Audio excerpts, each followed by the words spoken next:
Hello नमस्कार। मैं हूं आपका दोस्त, आपका शुभचिंतक। ऐसा कहा जाए तो ठीक होगा। आपदा में अवसर निकालने वाले एक मित्र के समान, एक शिक्षक जो आपके साथ आपकी समस्याओं को समझते हुए उसे दूर करने के लिए प्रस्तुत है। देखिए, आप सभी 10th में आ गए हैं, कॉन्ग्रेचुलेशन और बेस्ट ऑफ लक 10th के लिए। क्यों मैं ऐसा कह रहा हूं? क्योंकि लेसन 1 है ये, और लेसन 1 है मतलब बहुत ज्यादा क्वेरी है। आप 10th के प्रति बहुत सीरियस हैं। यदि है तो प्लीज मेरे चैनल को सब्सक्राइब कर लो, क्योंकि इन फ्यूचर आपको बहुत सारी ऐसी अच्छी अच्छी वीडियो देखने को मिलेगी जो आपको हर एक दृष्टिकोण से सक्सेस बनाएगी। तो मैं तो यही कहूंगा कि यदि 10th में है तो ये जरूर मेरे चैनल को सब्सक्राइब करके रखें। अब मैं अपने टॉपिक की ओर चलता हूं। तो देखो, एक यूक्लिड डिवीजन एल्गोरिथम, अभी ये भी एससीएफ है, और ये जो हमें फाइंड करने कह रहा है ये भी एससीएफ ही है। तो सर इशू क्या है? क्यों ये वाले और उस वाले में अंतर है?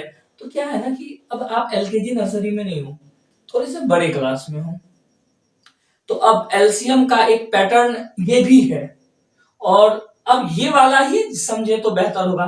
तो सर ये तो टेंशन की बात हो गई। अब मुझे तो इसके बारे में नॉलेज नहीं है, तो कोई दिक्कत नहीं है। मैं इसको ना सिंपल एससीएफ ही बनाएंगे हम लोग पहले, ज्यादा टेंशन नहीं लेना है। देखो क्या है, इफ ऐसे मान लेते हैं, if A and B are positive integer, कह सकते हैं हम लोग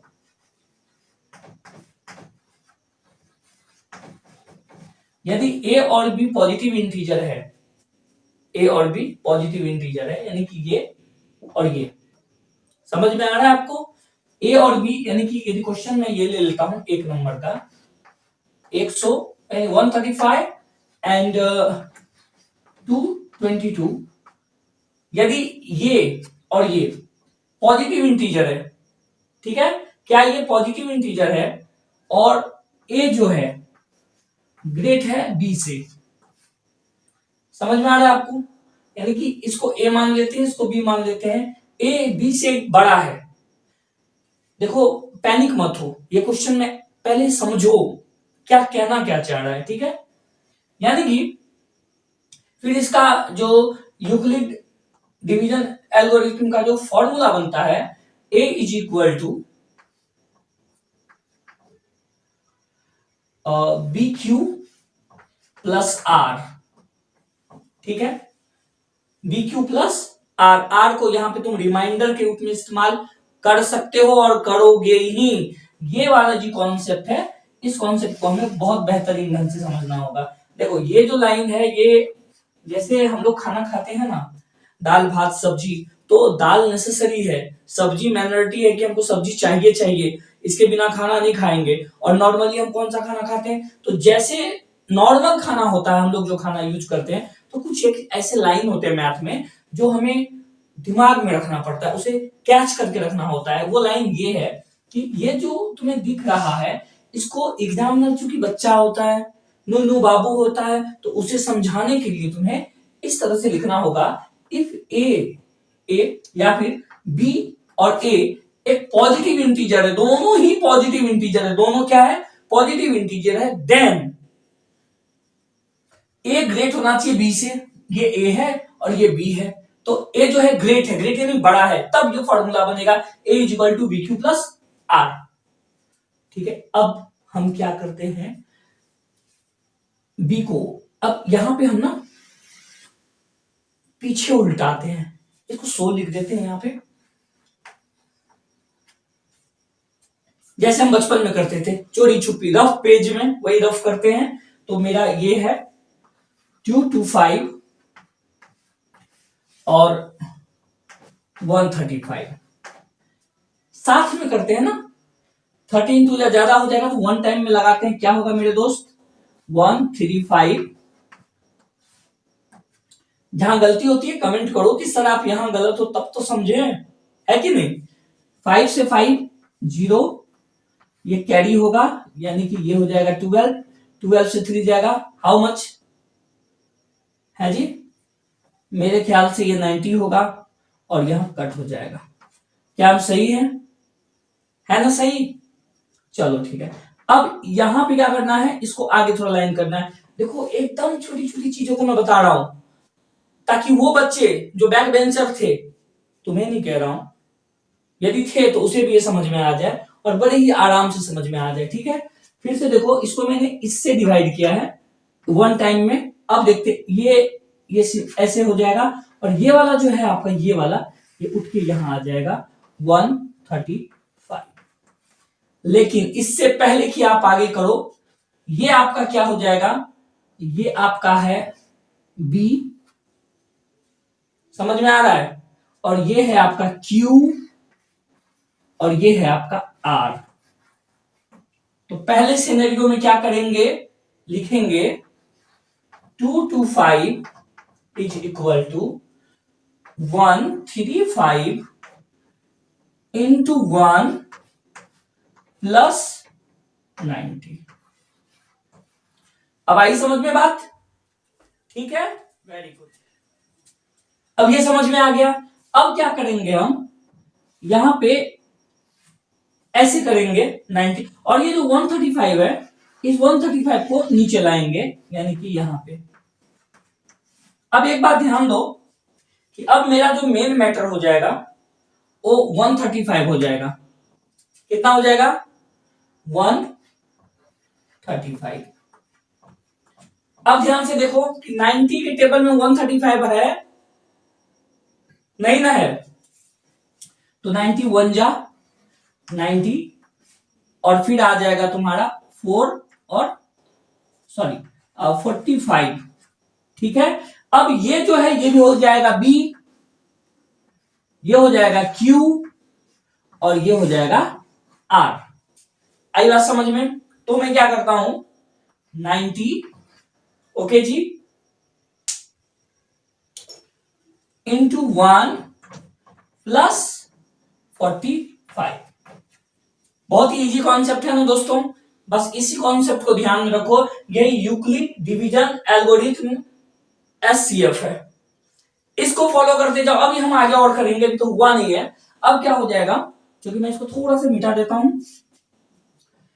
आगे करके अगेन मैं उस प्रोसेस को करूंगा। ये 90 यहां आ जाएगा। अब बताओ 45 के टेबल में 90 है? यस है मिलॉर्ड। 45 टू जा 90। अब ये 90 हो गया, यहां पे कट गया, यानी कि बॉस अब मेरा जो मैटर है वो 90 है। क्या है? क्या है? 90 है। मैं 90 यहां पे लिखता हूं। और अब क्या हो जाएगा, 45 इंटू 2 प्लस 0। समझ में आया?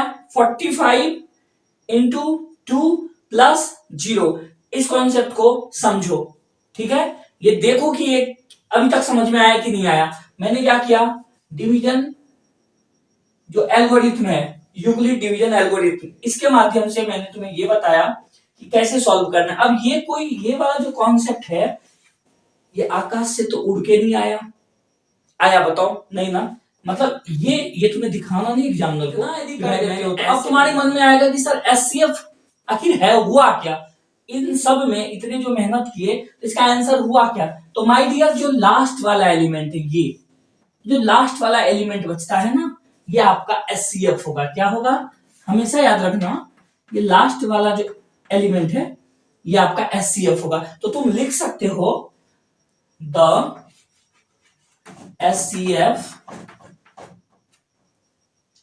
ऑफ, ये दोनों नंबर को ले लो। नंबर कौन सा है? 135 एंड 225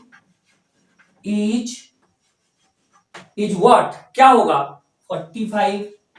ये हो गई आपकी आंसर। देखो, मैं ये नहीं कहूंगा कि पूरा वीडियो देखो, सब्सक्राइब करो, लाइक करो। हाँ, कंटेंट है, पसंद आए तो देखो, नहीं पसंद आए तो अगले देखो, क्योंकि ये आपका फ्यूचर की बात है और फ्यूचर में कोई खिलवाड़ नहीं।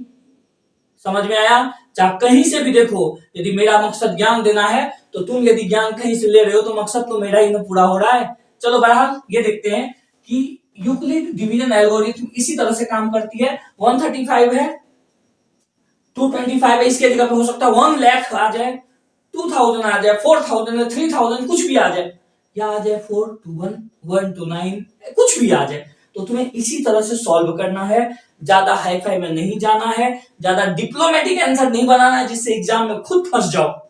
ठीक है, देखो मित्रों, पहला वाला सवाल यदि तुम्हें समझ में नहीं आया, मुझे लगता है यदि समझ में नहीं आया तो कोई बात नहीं, दूसरा सवाल एक और करके देख लेते हैं। देखो एक्सरसाइज कोई भी हो सकता है, एनसीईआरटी हो या फिर आर एस अग्रवाल हो, आर डी शर्मा हो, कोई भी मल्होत्रा साहब हो कुछ भी, लेकिन मेथड और क्वेश्चन तो बदल ही नहीं सकता। बदल सकता है क्या? चलो एक क्वेश्चन लेते हैं 196 एंड इसको ना क्या करते हैं सेकंड नंबर में 196 एंड 38220। ये क्या हो गया मेरा? ये हो गया बी। ये क्या हो गया? ये हो गया ए। अब मैंने क्या कहा था? If A and B okay any positive integer, क्या है? पॉजिटिव इंटीजर्स, याद रखना ए एंड बी, यदि ए एंड बी कोई पॉजिटिव इंटीजर हो और ये जो ए है ये एक्चुअल में ए है, बी है और ये ए होता है, ठीक है। और यदि ए जो है ये बी से बड़ा हो तब देन मेरा बनता है A is equal to B X sorry B Q plus R. Okay, अब ये वाले कॉन्सेप्ट को लेके हमें आगे बढ़ना है। सो मिस्टर मेरे फ्रेंड, हमेशा की तरह यहां भी एक कोना में ले लेते हैं। क्या मेरा क्वेश्चन? 38220 एंड 196। ओके, अब तो ये बहुत बड़ा सिनेरियो आ गया। अब कैसे सॉल्व करेंगे, कैसे बनाएंगे? तो हमेशा याद रखो ये वाला जो एलिमेंट है आपका, ये वाला एलिमेंट, ये क्या है? ये है, ये वाला एलिमेंट हो गया आपका P। यहां जो आएगा, जो एलिमेंट यहां आएगा वो होगा Q और जो लास्ट में आएगा वो होगा R। ये हो गया B, ठीक है, ये हो गया Q, ये हो गया R और ये हो गया आपका A। ठीक है जी, तो ये जो A है तो मैं पहले A लिख देता हूं 38220। ओके, नाउ अभी हम सॉल्व करते हैं। 196 1 जा 196, क्योंकि ज्यादा लगाएंगे तो कुछ ज्यादा ही हो जाता है। तो इन दोनों को यदि माइनस करो तो कितना हो जाता है? इन दोनों को माइनस करते हैं तो ये हो गया 12, तो ये 6, ये कट के क्या हो जाएगा? फिर छोटा हो जाएगा, फिर लॉन्ग लेना है तो ये हो जाएगा 8 एंड 1, फिर यहां से 2 उतारना है। 196 9 जा क्या आ जाएगा अपने पास? 1764 एंड द लास्ट, यदि इसको माइनस करते हैं तो मेरे पास आता है 98, जो लास्ट में 0 आता है एंड 5 टाइम में 980 ये हमारा कट जाता है। एक्चुअल में कैलकुलेशन मैंने कहीं करके रखा था कि आपका जो मूल्यवान समय है वो बर्बाद ना हो। अब ध्यान दो कि मैंने क्या कहा है, ये बी है, यानी कि ये बी, ये जो बी है मेरा 196 है जी, है जी। क्यू क्या है मेरा? 195 है एंड मेरा आर कितना है? आर मेरा 0 है, यानी कि ये मेरा कंप्लीट सॉल्यूशन हो गया। लेकिन बॉस आंसर क्या होगा?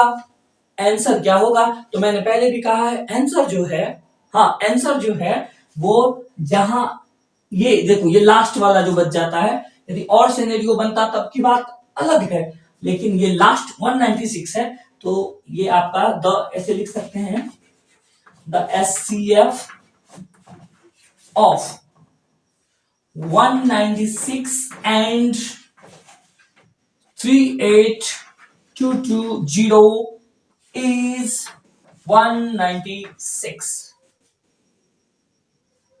ओके, समझ में आ गया दोस्तों? चलिए ठीक है, अब अगला क्वेश्चन अगले वीडियो में हम लोग मुलाकात होगी। आई होप ये आपको समझ में आ गया होगा।